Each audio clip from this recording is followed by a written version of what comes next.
Hello, everyone, and welcome back to Malesphere. Today, we are in part 2 of my TEFL journey, and we're getting to the part everyone gets a little nervous about, the big TEFL test. And I want to share with you what to expect in the final units and what happens after you get TEFL certified.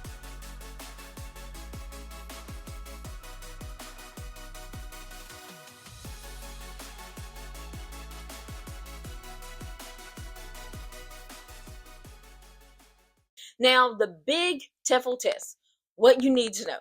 So, most TEFL units incorporate some type of multiple choice quiz and at least one final assessment. After Unit 4 in the TEFL graduate 120-hour professional course, you face your big first assessment. You do get 2 hours to complete each, and it really is enough time, so don't worry about it. And honestly, it's not as scary as it sounds, as long as you pay attention and you take good notes. I chose to screenshot as many things as possible, and it was really helpful when I went back. Now, each assessment is about applying what you've learned.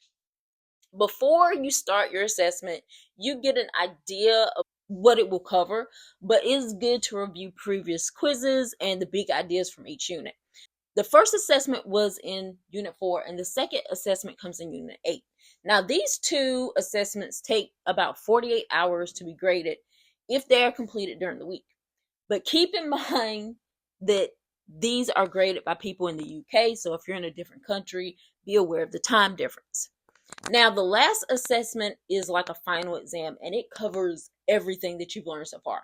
So take your time and get in a really good study session before you start. Since you only get 2 chances for all of these assessments. The last assessment is graded immediately, like the quizzes, and you know if you've passed immediately. The big takeaway is this is not just about memorization. You need to really be able to apply what you've learned to real world situations. Now, what happens next after you get certified? Congratulations, first of all. You'll be able to print or download your TEFL certificate and have access to TEFL.com, where you can post your resume and contact agencies in multiple countries. Your first step is going to be putting your resume together with an appropriate headshot. If you've never watched a K-drama or a Japanese movie, you can find examples on TEFL.com and within your course portal, so you can see what an appropriate headshot looks like and make sure it looks exactly like that. I suggest you apply for any and everything that interests you, and agencies will either reach out through TEFL.com or they'll email you whether you applied or not.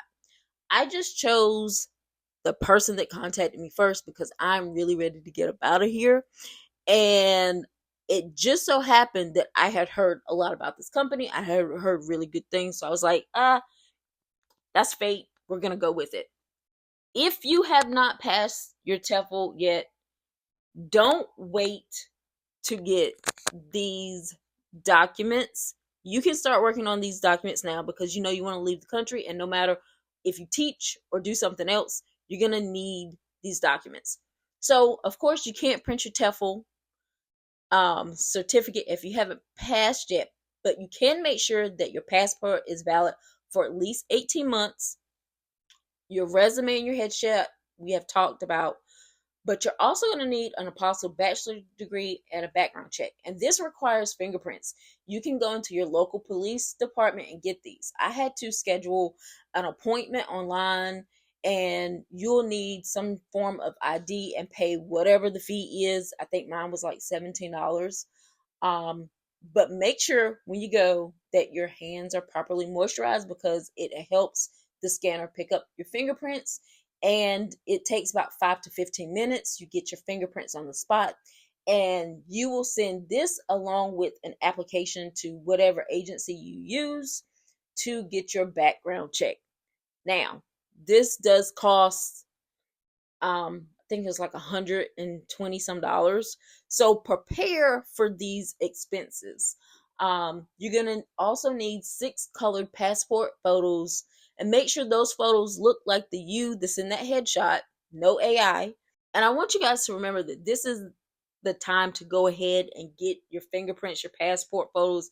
And if you don't have a copy of your degree, your bachelor's, your master's, your doctorate, whatever, contact your school right now and order this, because some of them act like they don't want to send you this information. Now, until you get a job, it's not worth getting anything apostle, just in case you decide you want to go to another country, and you need to know what country you're going to in order to get something apostled.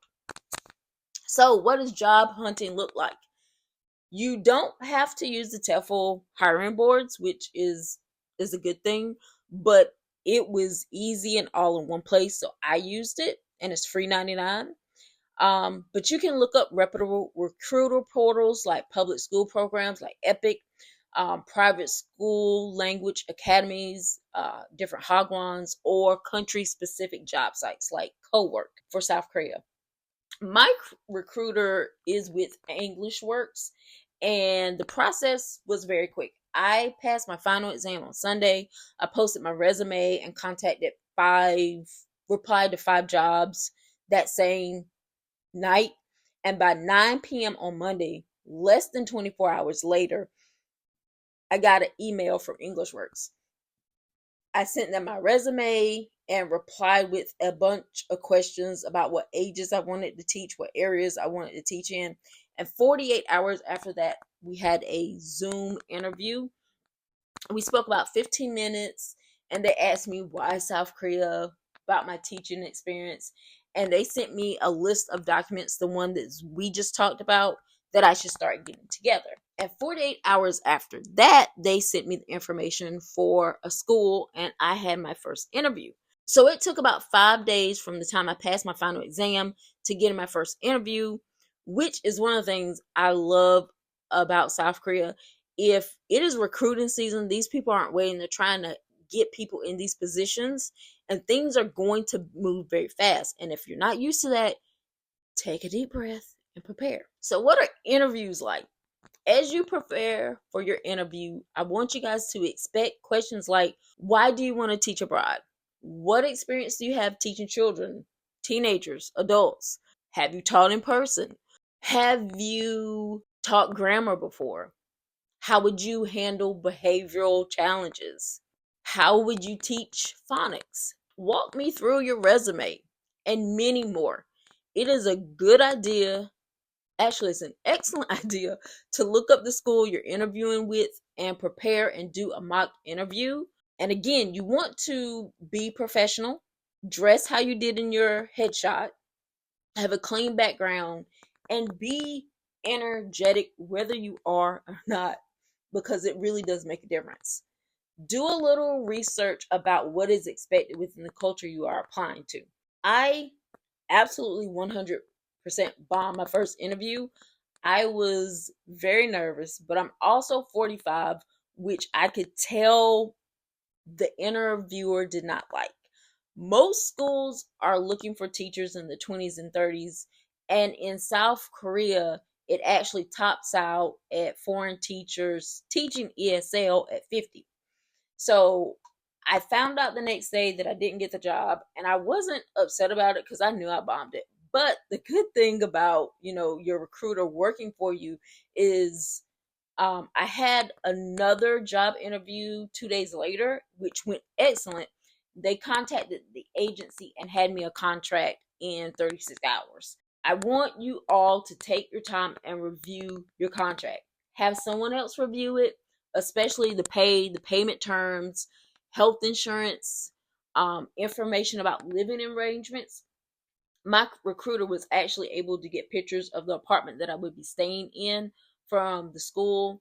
And they sent me more information about the area. Now that you've been hired, it's time to make sure all those documents are done, because more than likely the schools want to get you set up to come. And now is the time to get those apostle documents expedited. And once you have all your documents together, you're going to send them to your recruiter and start the visa process. Now, many teachers I have heard say that the visa process was the most stressful part. I have not made it there, but TEFL was intense, but this job process has been even more intense. So as I continue to go through the visa process, I'll let you know.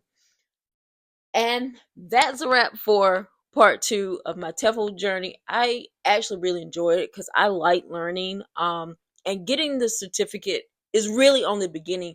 Things can move so fast. So, like I said, take a deep breath. You've got this. If you have any questions, let me know in the comments, because if you're on this path, you're not alone. People have done it before, people are working on it. But drop a comment and let me know where you are in the process, where you're teaching, where you plan to teach, and how your interview went if you've already done that.